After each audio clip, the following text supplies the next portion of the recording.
So good morning, everyone. Welcome to the Saturday Morning Mastermind. I'm acting as host again.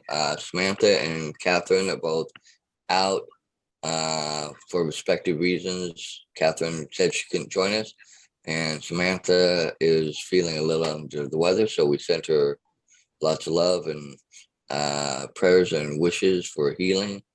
And we finished up chapter 3 last week, called and the section called Making Decisions from the Heart. And basically it encompassed about, really, I think we all kind of came to conclusions that when we make decisions, a lot of times we make rash decisions, or we do decisions based on reactions, based on what somebody else has said or done, or we feel that they've said or done, rather than stopping and taking that moment to really try and get the full grasp of it, and to really respond in love rather than maybe anger or hate or hurt or dismay or whatever we may be feeling at that moment. That way we can send out the purest form of love, which is, through that. So that way we can uplift the other people rather than maybe tearing them down and things like that. And it gave us some healing mantras to follow. And the little bit, and I think I'll have Jason read this too before we get started in chapter 3. On page 65, Jason, just before that, where the healing mantras are, can you start with where it says to fully step across the threshold and read those mantras, maybe that as a recap? Yeah, sure. Hello, everybody. I'm Jason Roberts, and I'll be doing my best to do some reading. Go ahead and let everybody else jump out and say hello real quick.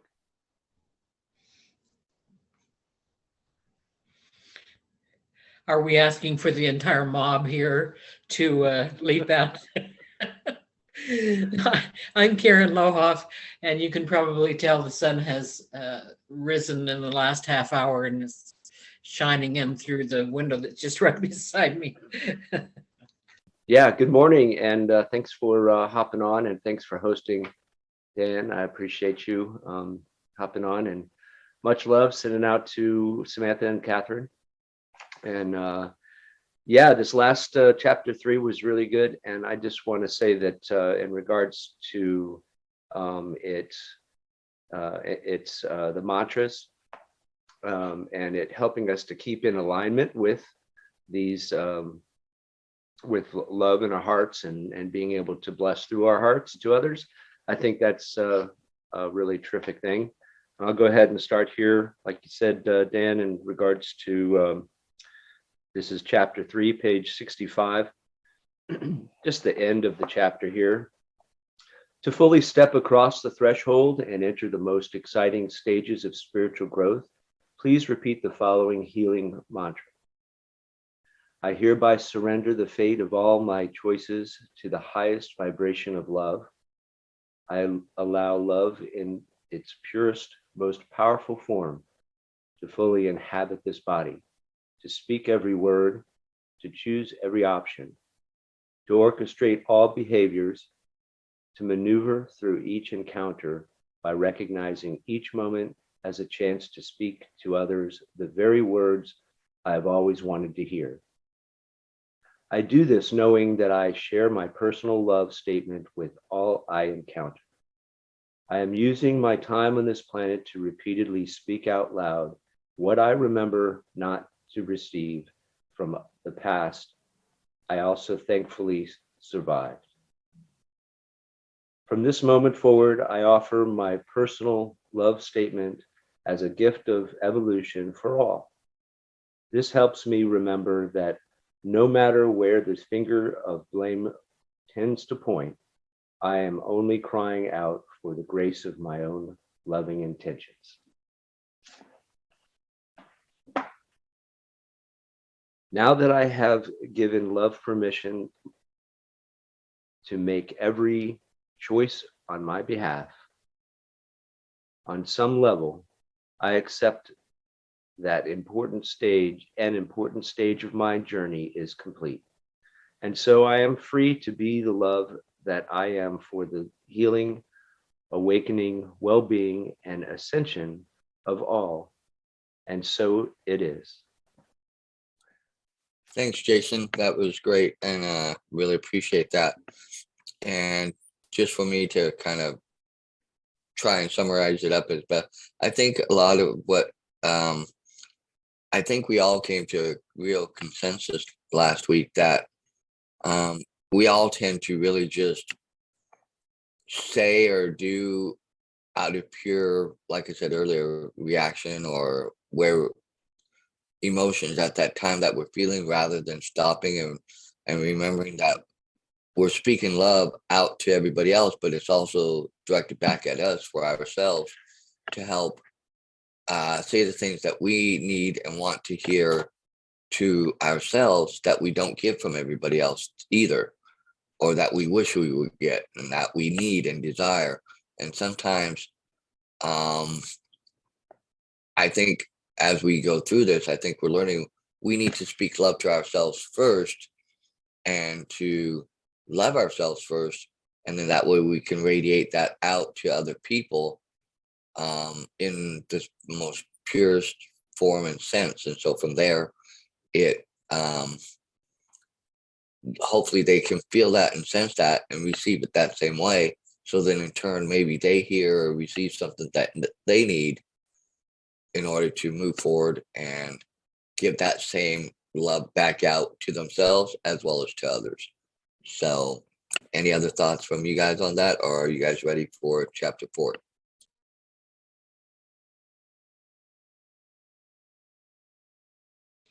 As you were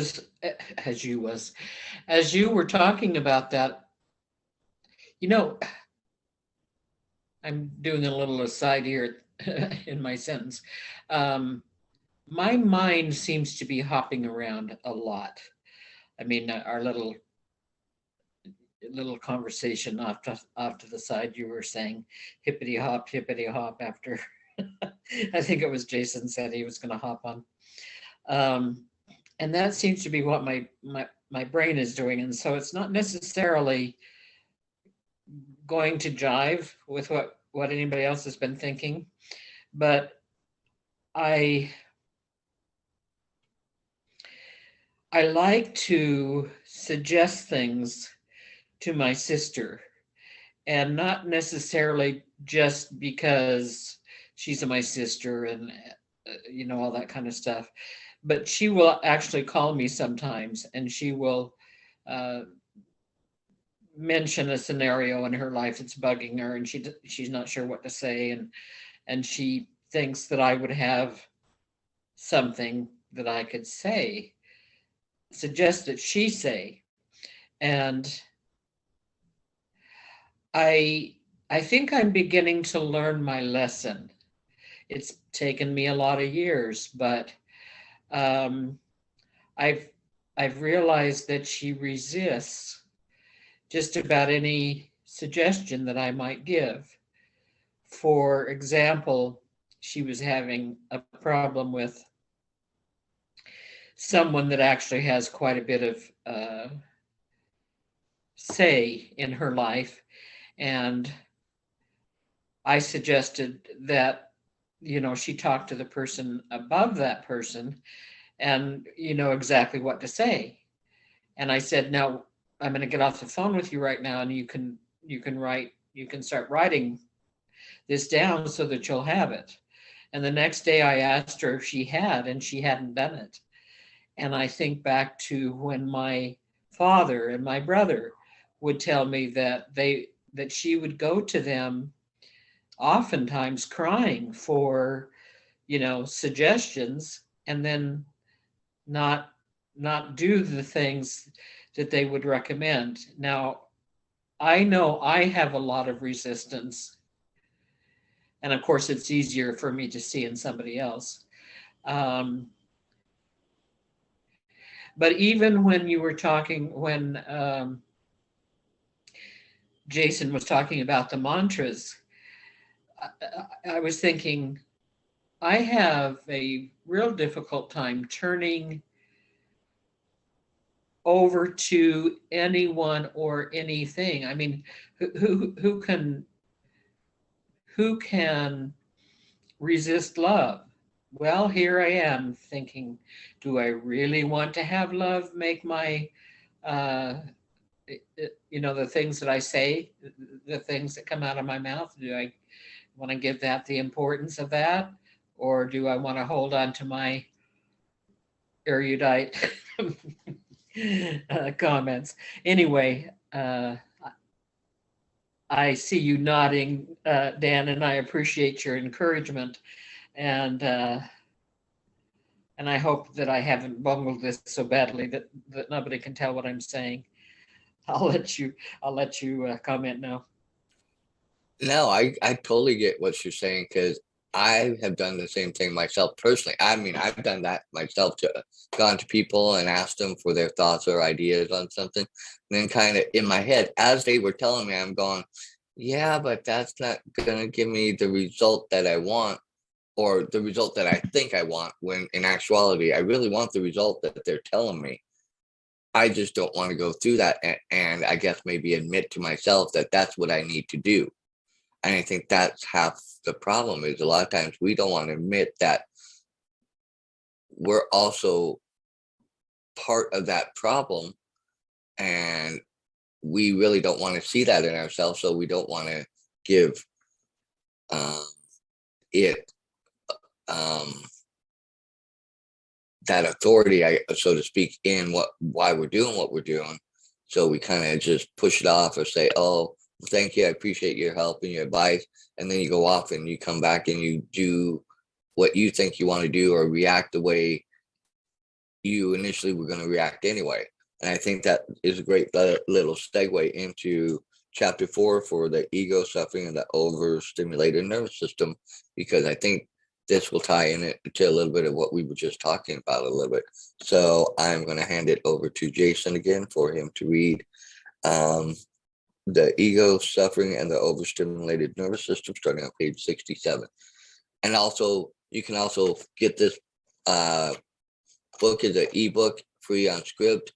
I just don't know where the pages are on there. So if you're on there, I'm not sure where you might be on that. So just to let you know that. Yeah, and I think there's a link on our website, the My Master Collective website, where you can order the script. It's interesting what you're saying there, Karen, and in regards to your sister, it reminded me of a conversation I was listening to the other day in regards to being a good listener, and this person does something that this person I was listening to mentioned that he does. There was 2-3 things he does that I'm not very good at, and I hadn't really thought about being able to do when speaking to someone, when someone comes to me in regards to, wanting advice, or they seem to like they're talking to me about something, but maybe they're passionate about it, or they're upset about it, or, and then, but sometimes it's difficult to engage or difficult to surmise what it is that they really want. And so this person, first of all, he took the what do you call it, when he went ahead and wasn't afraid to just be able to say, I'm not in the mindset to discuss this right now, let me come back to you. He took the liberty to, he wasn't afraid to take the liberty to say, I hear what you're saying, I'm not in the right state of mind, let me get back with you on this.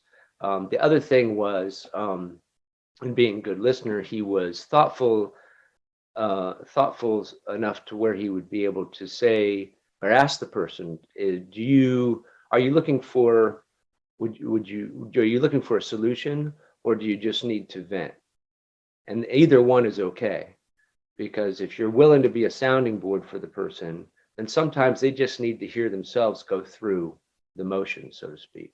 And that's what I really like about this book too, is what it seems to be that Matt Kahn in this book again, it's Whatever Arises. Love that. And by Matt Kahn, see Kahn, in case you want to look him up.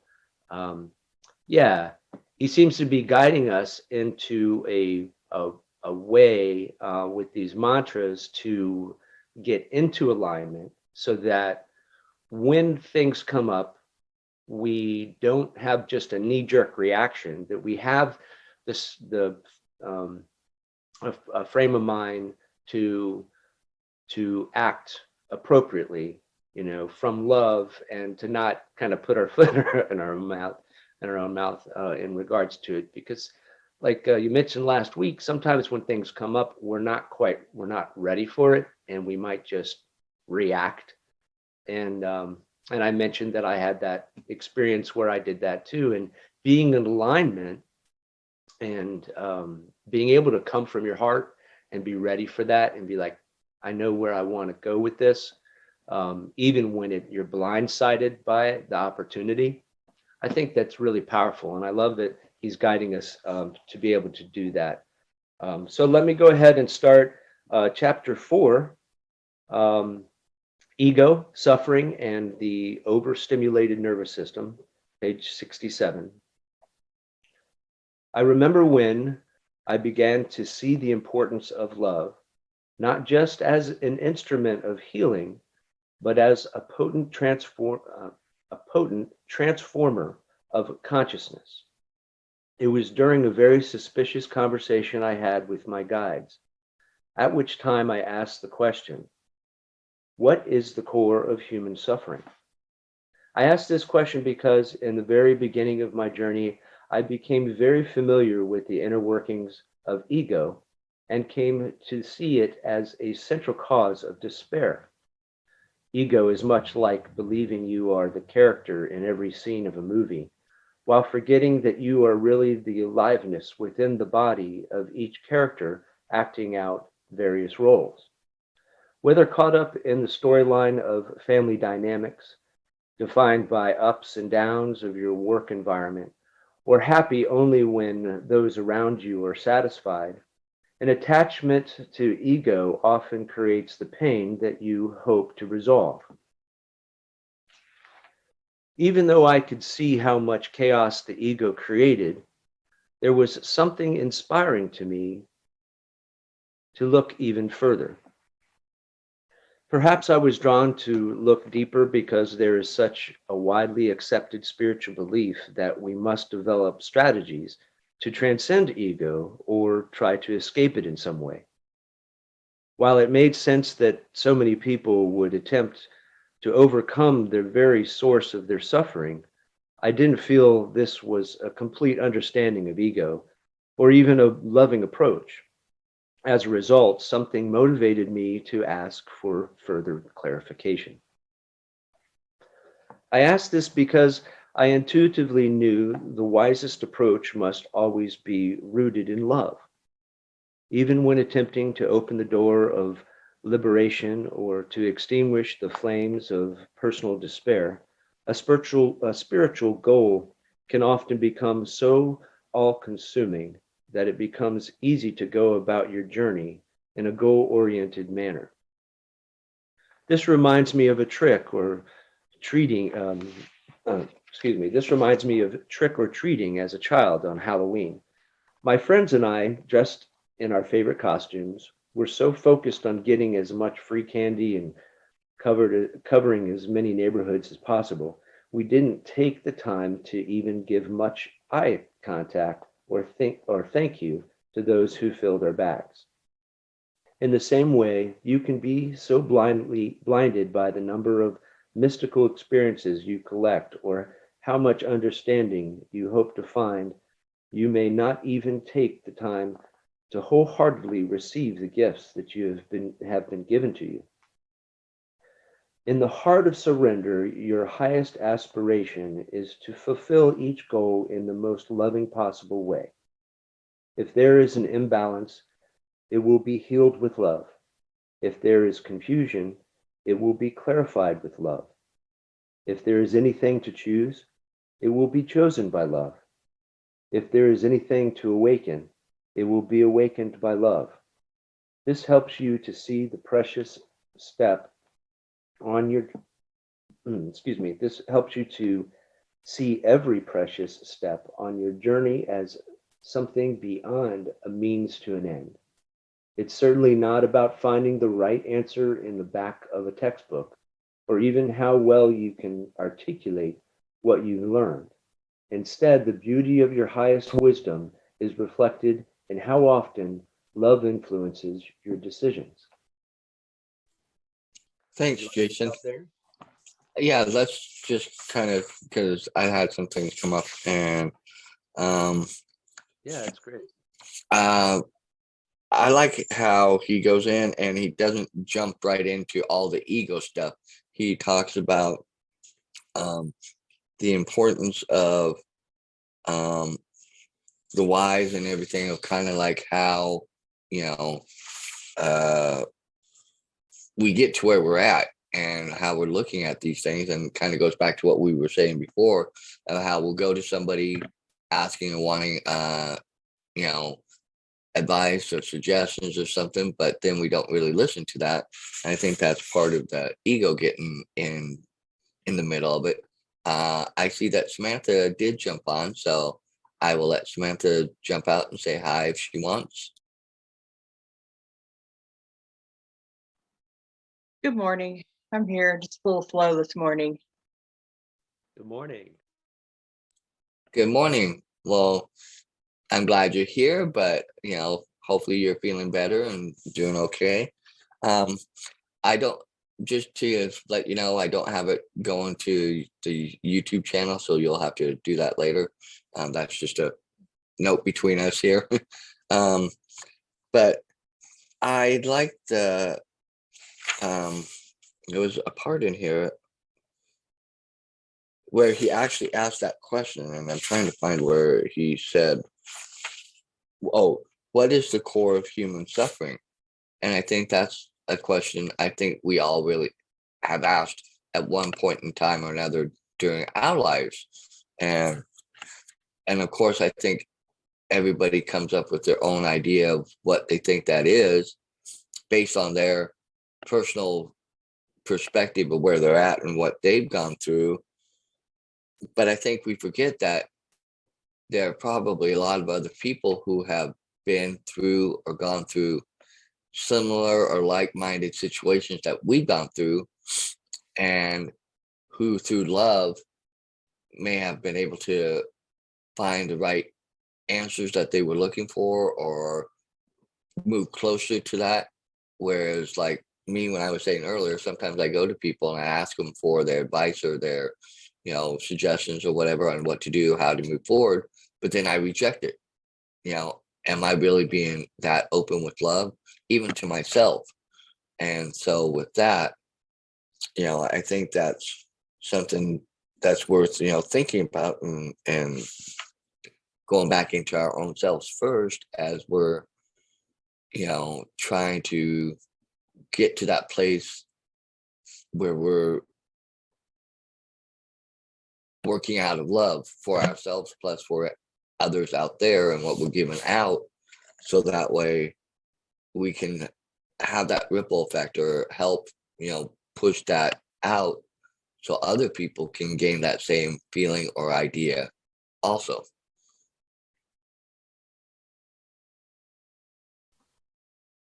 Yeah, I just was trying to digest everything you're saying, and the phrase, like, you know, when you hear people say, get over yourself, and right, like to someone, and you're like, get over, you know, because they're trying, they're stating it because they can see the person's stuck, and if they can just get over themselves, they can get to the solution that they're looking for. Is that kind of what you were speaking about? You mean? Yeah, kind of. I think so, because I didn't catch everything you were saying because I was answering Samantha's little text in the chat, but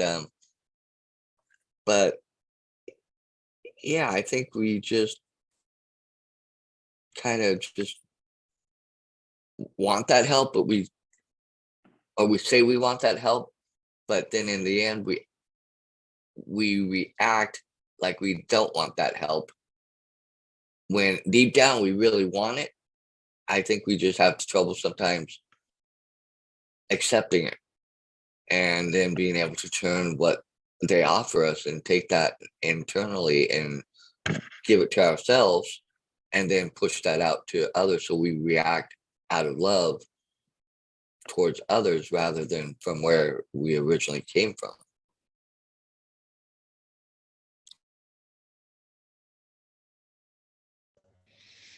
There are two things that have been on my mind as Dan and Jason have been contributing what they're contributing. I'm rather surprised at myself. These things must be soaking in. We've had a lot of books that have talked about love, and I really had a hard time with the previous book as far as saying to myself, I am self-love. And one of the things that I was thinking about is when I first got a computer, my mother had actually gotten a new computer, so she sent her old computer down with one of my brothers, and I remember that there were lots and lots of things that I was running into that were a pretty serious problem, and I didn't really know what I was doing, and I would work on it for a while, and I'd think about it, and I'd talk to people about it, and even in a couple of cases, I had a Native American that I had worked with his wife, and he came over and he was trying to explain some things to me. And I remember spending months just working at it, but being upset, kind of being constantly upset. And recently, I've had a situation with my monitor going black and not being able to do anything about it, not being able to figure out, what could possibly be wrong, starting to panic about, I can't live without a computer, and, all these what ifs and all that kind of thing. And then realizing how much I've gone through and how much I've dealt with computers, and just getting calmed down and just allowing some time, and some thought that wasn't panicked, wasn't angry, wasn't was frustrated. I think we've all had such frustration with our computers that we know what that's like. And I really see some growth there for me. And I do see an application of love, because, patience is certainly not one of my virtues. And, to be able to calm down and just take a little bit of time and so forth with it is real progress. The other thing is, no one comes into my apartment, no one has, that I can think of ever, comes in and asks to use the bathroom. It's just kind of a thing that, even though they might have to go 12 floors down and find a kind of a communal bathroom, or whatever, no one ever asked me to use my bathroom. And this morning I was thinking, I don't know why. It's so interesting, I think, when things pop into your mind and then they happen.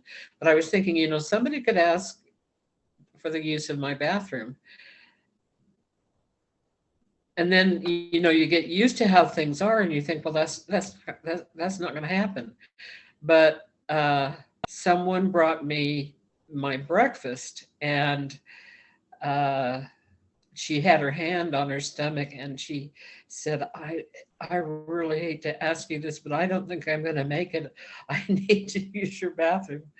And I thought, and when she left, she said, I was just asking myself, who could I ask? Because on the floor, there's this is not a lot of choices as there should be, but there's 6 different people just on this floor that she could have asked. And I thought, oh, I just appreciate it, knowing that she felt like she could ask me that, when that's something that nobody does, because when you need that, you need that. And I feel like that's an indication, that I'm a little bit more of a loving person than, I'm pretty sure I am more loving than I have been over. I would say that when I turned 50, which is now sadly a long time ago, I really had a struggle with myself for a number of years. Being loving, projecting love, thinking love. Oh, thanks, Dan, for your nods of of encouragement. Well, I get what you're saying, because I myself have actually run into that, but it's been more on a personal level, because a lot of times when I'm out Ubering, there are a lot of times when I will have been driven for a while, and all of a sudden it's like nature is starting to call. But it seems like the minute I even remotely think, okay, when I have a quick break, I'm going to stop and go to this convenience store or go to that grocery store where I know where I can run in and use the restroom, I always get a ride. It seems like it never failed almost every time. And then it makes it, and it's like, I'm just thinking it that, okay, I'm going to do this, and all of a sudden it'll ping up and I'll get somebody that wants to ride. So it's like, okay, I'll take this ride because I don't want to decline, because that affects my rating. Samantha will understand what I'm talking about. So I'll take that, do that ride, but sometimes it'll be like a 20 or 30-minute ride, and I'm going way across town, and I'm like, oh my God, really? Why does, but I get that, because like, I wouldn't, if I was picking somebody up or at their house, I won't ask, oh, can I, I just won't. But, it's nice to have that feeling. I can go to the grocery store or convenience store or someplace like that. So I kind of get what you're talking about, that we all have these norms and social mores that we tend to follow or do because that's kind of how we were taught and thought. But we don't ever think of like the love aspect of it, of how we're,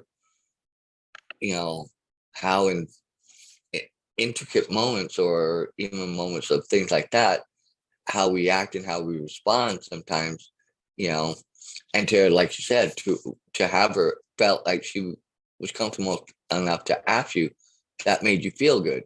And so in those times when we're really in those moments where we're looking for something like that, to have it turned around and be, oh, they trust me enough, or they feel comfortable enough, it's almost like you get that little bit of feeling of love, like, oh, I'm special, I'm good enough, or and then you turn around and kind of it emanates from you, and then it's just sad we don't continue that and push it back out to somebody else. And so leave with that because I think Samantha was looking like she was wanting to jump out and say something a little bit ago, or no.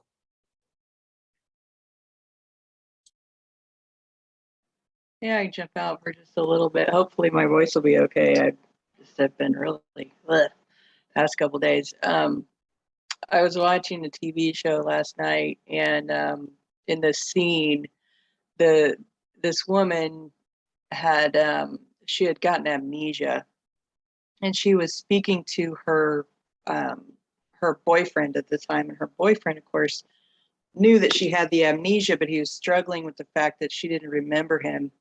And she was asking him, tell me about me.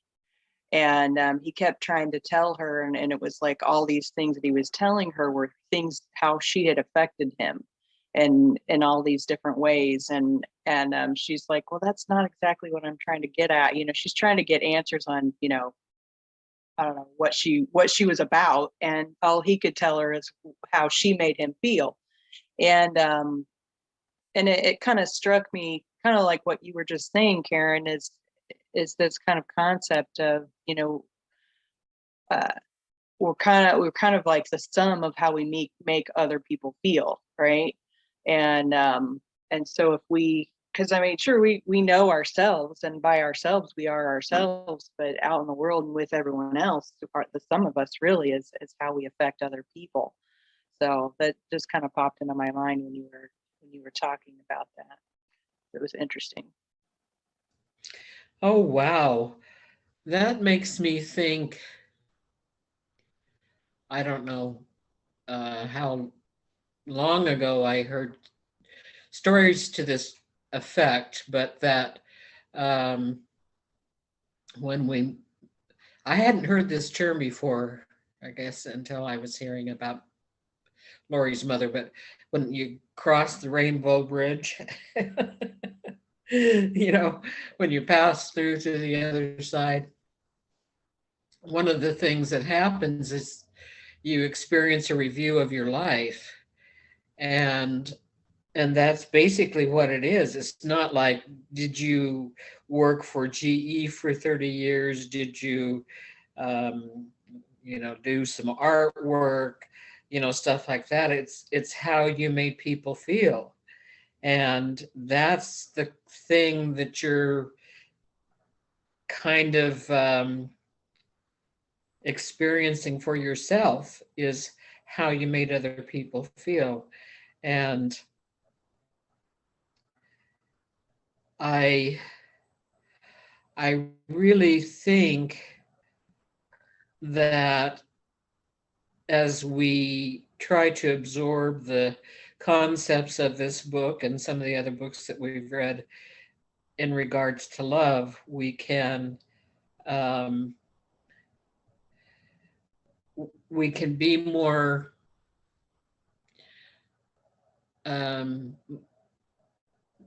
we can pay more attention to our encounters throughout the day with others and how we might be making them feel. I've been thinking, we're on quarantine again.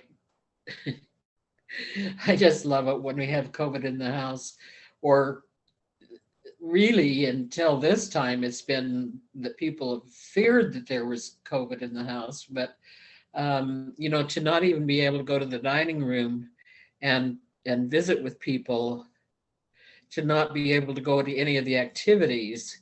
And my favorite activity was, I'm sure you'll be surprised to hear, was chats.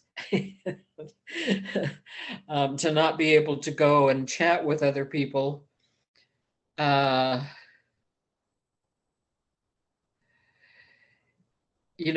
I can do basically is reflect as I stay here by myself in my apartment. As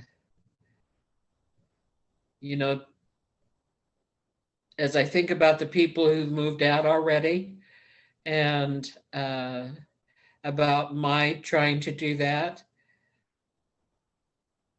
I do reflect on the kind of relationship I felt like I built with certain people, and did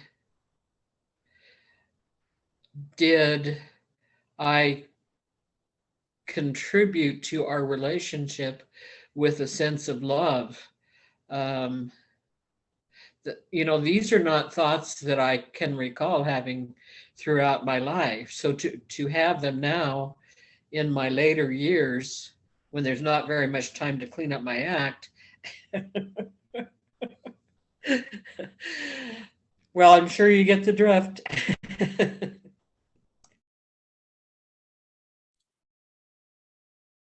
I think the one thing that the pandemic has done, and as we've all been a little more isolated, has given us that time to kind of look inward. But a lot of us don't like looking inward, because then we have to really deal and look at some of those aspects of how am I really treating other people or interacting with other people, or and sometimes that's the scary thing. For me, it's like, because I live by myself now, don't have any roommates or anything, so a lot of times when I come home, that emptiness really, and after, it kind of gets to that point where turn on TV, but can't always do that. And so I try to do things, to keep myself busy so I don't really think so much. But then as I'm doing things, I'm thinking, and I do a lot of asking and looking at things and trying, because I try to, hopefully I'm putting out as much love as I'm hopefully wanting to get back. And sometimes I feel like, I'll be honest, I sometimes feel like, okay, I'm trying to do all this and push this out, and I think I'm being a little bit, why don't I feel like it's coming back sometimes? And that's been my biggest thing of,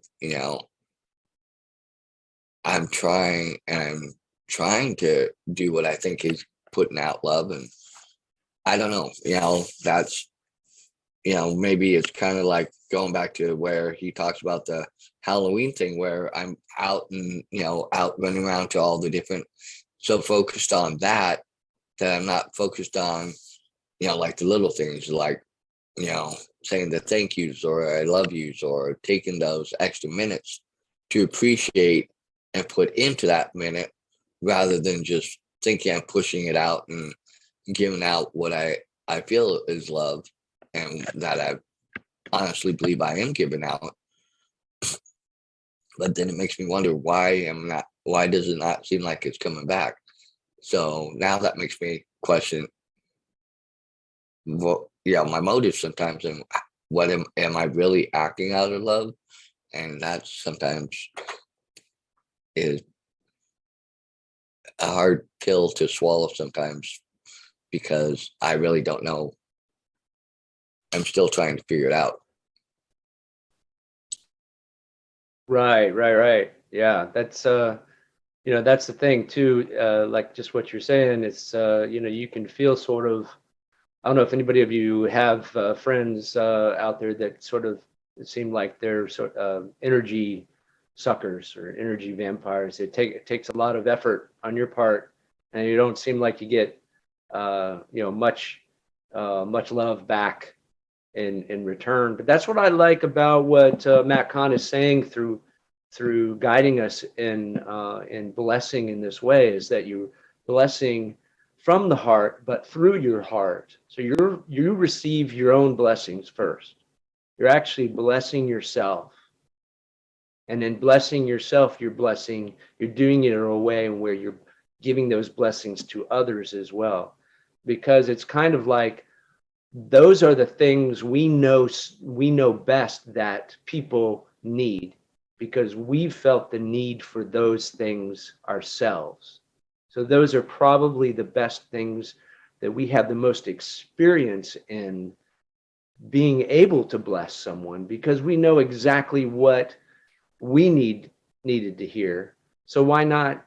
And because we can bless ourselves, our subconscious doesn't care where they're hearing it, where it's hearing it from, whether it's us or someone else, that we can bless ourselves and do it while we are sending those blessings out to others.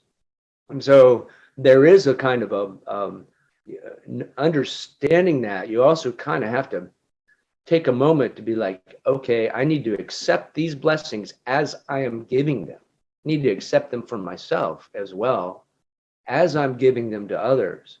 And irregardless of whether the others accept them themselves, they may need to hear it 5, 10, 20, 30, 40 times for it to sink in. But for us, we need to go ahead and remember that that love is also directed at ourselves, and for good reason, and that it is potent, and that we do deserve it, and all those good things. And just going back to the book, I just I wanted to touch on a few things. It seemed, I think I had in the beginning when I was reading it, maybe a little different understanding of what he was trying to say, but I think you all picked up on it, and that where he says that that the even when attempting to open the door of liberation or to extinguish the flames of personal despair, a spiritual goal can often become an all-consuming, so all-consuming that it becomes easy to go about your journey in a goal-oriented manner. And then he mentions the trick-or-treating analogy. And then this is page 68. And then down at the bottom, last paragraph, says, in the heart of surrender, your highest aspiration is to fulfill each goal in the most loving possible way. And so, so I think that's real telling, like you're saying. I mean, you mentioned it sort of as the little things, but I think it's even more of a, even more of an bigger than an underpinning, but a common thread throughout what we do, and it needs to be something we sort of continue to recognize as we do it, even when we're not doing it. And I think that it's all about being in alignment.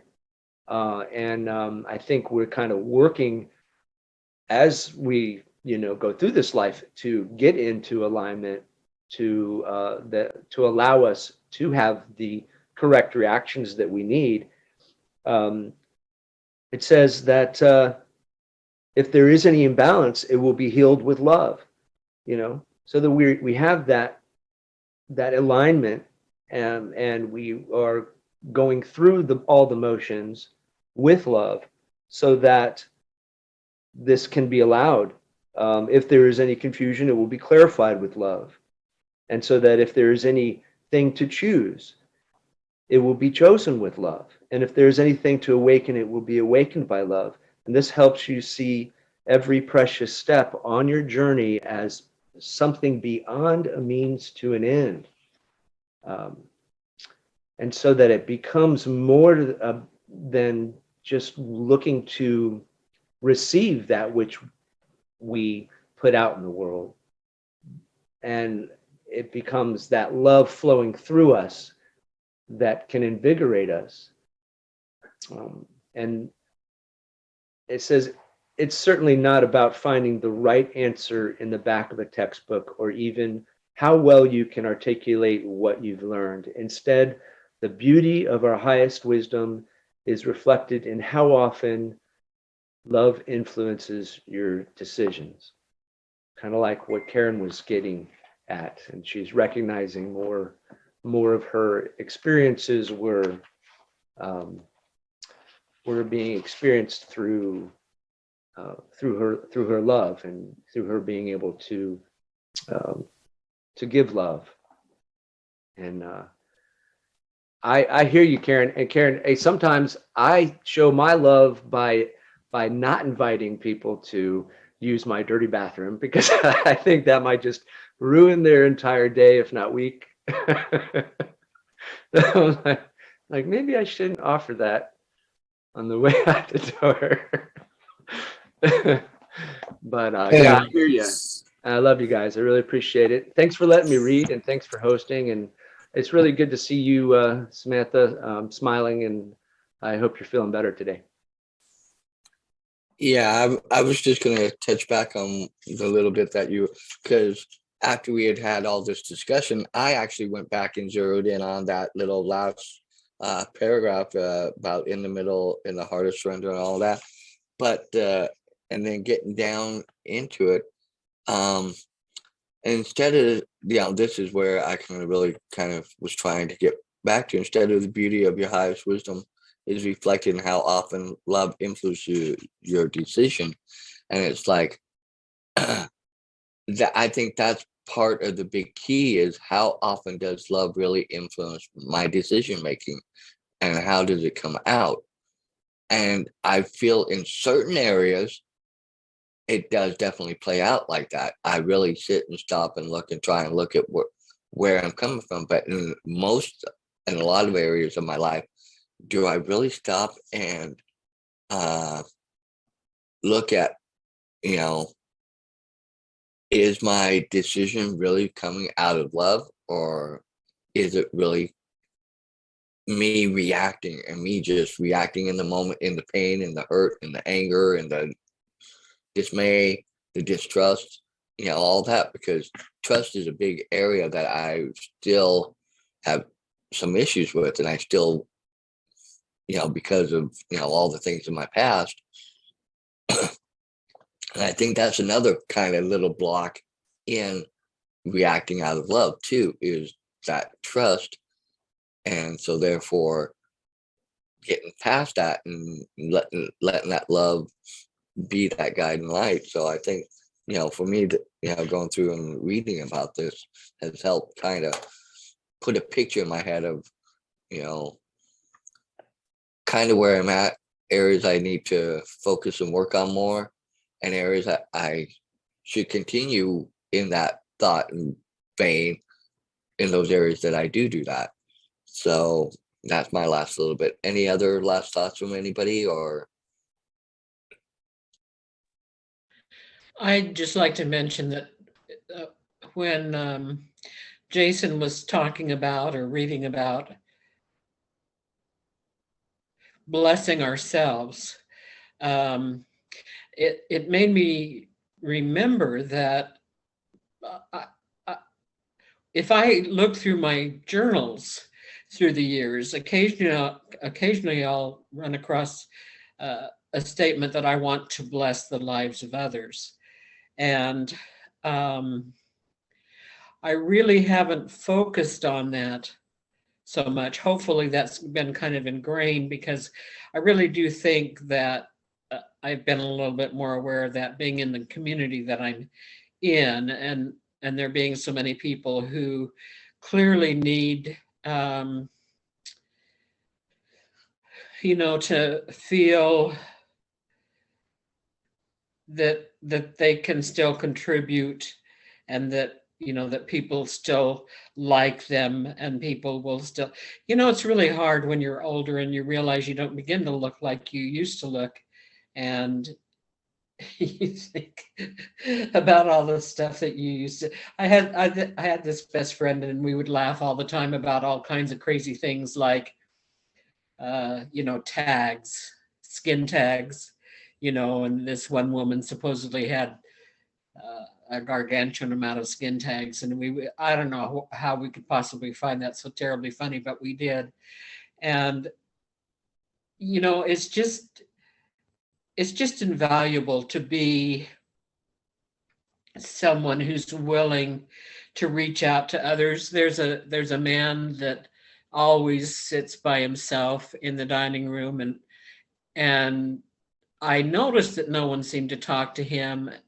He would talk to himself sometimes, and I had made it a point when he would go by to say hi, and he wouldn't say anything, and then we got to the point where he would say things, and occasionally I'd go sit by him, or sit at the same table he was sitting at, because I feel like everybody needs somebody to sit with and talk with and stuff like that. And lo and behold, this is the most amazing thing. He would stand up. I would go over there. I would say, "Is it all right if I sit with you?" And he'd say yes, and he would stand up until I sat down, which that just, I can't even remember a single date that happened with. And maybe I know my memory's a little faulty, but anyway, I was thinking this morning about blessing myself with my self-talk. That it helps me if I say to myself, I love being who I am. I love being me, because I never expected that I would be at this age and not have a partner and not have somebody to lay down with at night, and all those things. I just never expected I would be one of those single people. But I can tell that it really helps to be able to bless other people if you focus on blessing yourself, which I think is pretty amazing.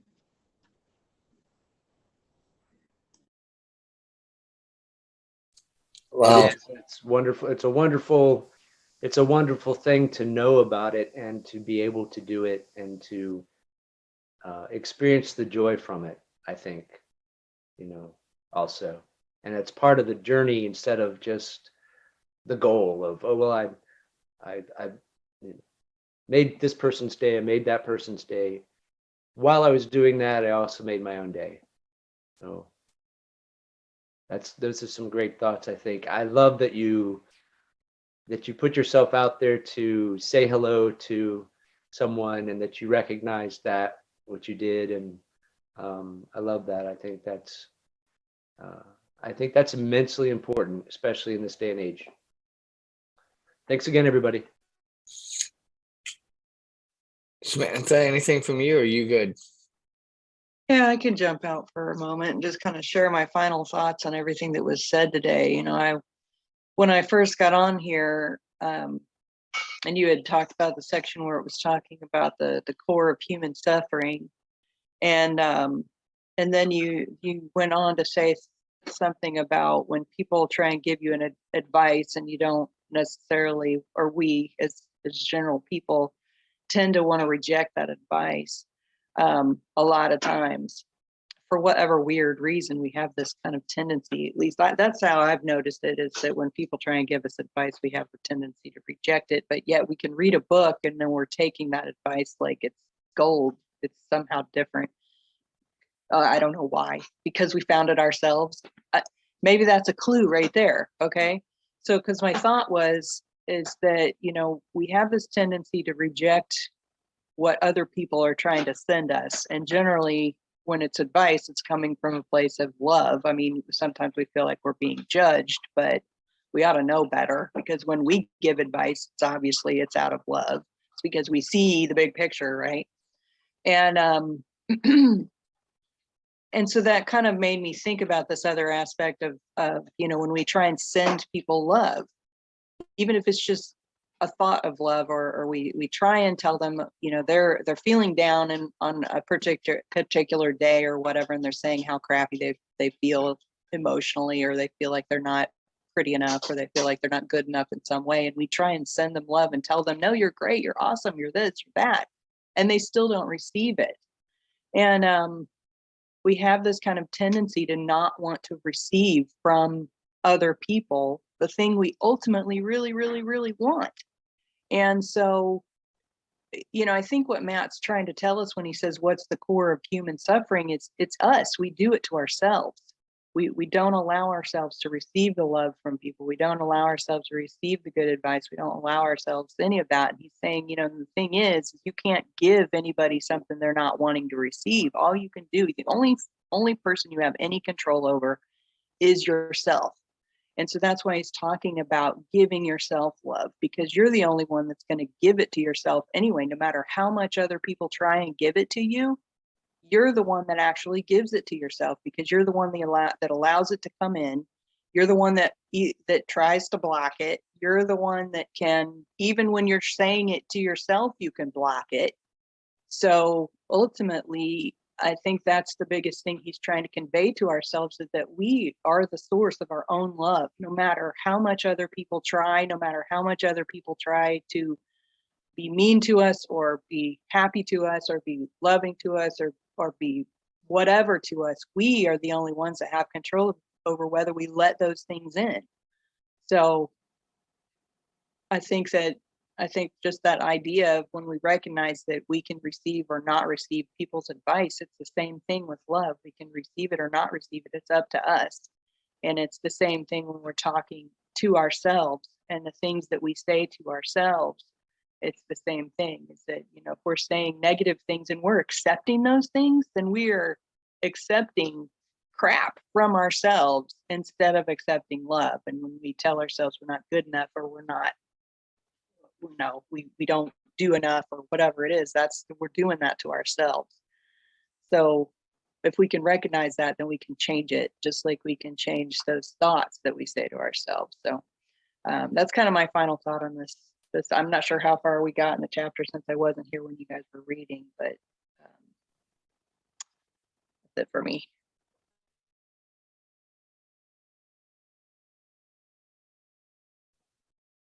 Yeah, well, we left off. We just went through the very first section, actually. So our next section will be, what is ego really? And yeah, but I think that was a powerful statement, Samantha. I think you summed up quite a bit. We have the power and the source to give and receive love. And that's what I got out of what you were saying there.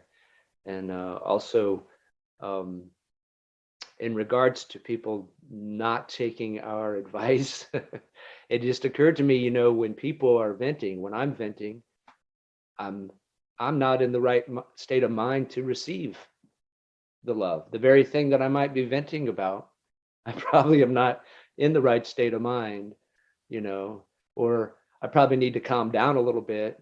I can just picture a little kid being upset, they're hurt, or they lost their toy or whatever, and they got to vent about it and calm down about it before they can, be okay with an alternative or understand how to deal with it. So some of us get stuck in that venting area, and yeah, but no, that was terrific. I think that was really amazing. We have the power and the source to give and be able to receive the love when we decide to. So, that's terrific. Thanks so much.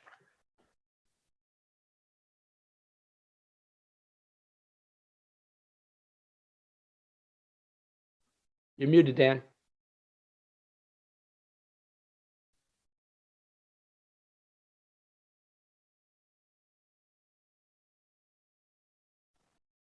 Yeah, it shows you're unmuted, but yeah, I can't hear you for some reason. Did your headset come unplugged?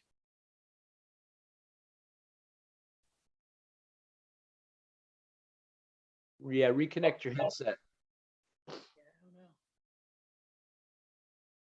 Or turn up your volume on your headset.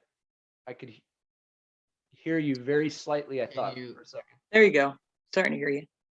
Try again. Can you hear me now? Yep. Okay. Good. Whatever. I don't know how that happened, but yeah, I know I've gotten to a point sometimes with certain people, and I know I can do this with them, and maybe it needs to be more widely used, but there are times where I'll go to a friend and it's like, I'm here. I just need to vent. I need to, talk through this. I'm not really looking for anything. I just want to, sometimes I just need to get it out of my body, out of me. So that way it's not internally, because I know sometimes when I get in those moments, I can physically feel it.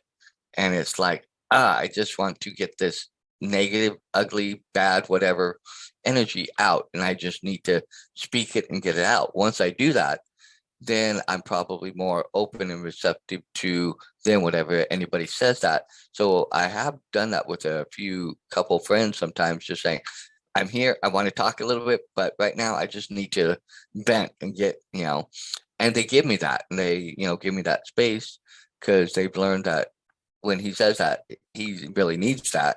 And then I can say, okay, now I can move in and start discussing and, looking at this from a more objective point of view. And other times I just react. So I like, what I agree with what Samantha is saying in a lot of ways. It's taken us a lot of books, it seems like, to kind of get down to that core little statement that you just said. We are that gatekeeper of what we receive and give and allow in and out. But we're, and sometimes we forget that we are and need that reminder. So that way we can continually push out that love that we want to put out there. So with that, I'm going to wrap this up. This has been the Saturday Morning Mastermind. If you want to join us, we're going through the book, Whatever Arises, Love That, A Love Revolution That Begins With You by Matt Kahn. We're in chapter 4. Sorry, the replay will be up, but if you like, please like, subscribe, and follow us on Facebook or click the links below. You can also find us on Facebook at Mindset Mastery Collective. Thank you, Jason, for having that up there on your little screen. That reminds me of that. And get a hold of one of us or join our group. And we usually have our stuff live streamed on YouTube. And you can also go to our Facebook page or our YouTube channel and see any of our past Saturday Morning Mastermind. So with that, see you next week for the Saturday Morning Mastermind.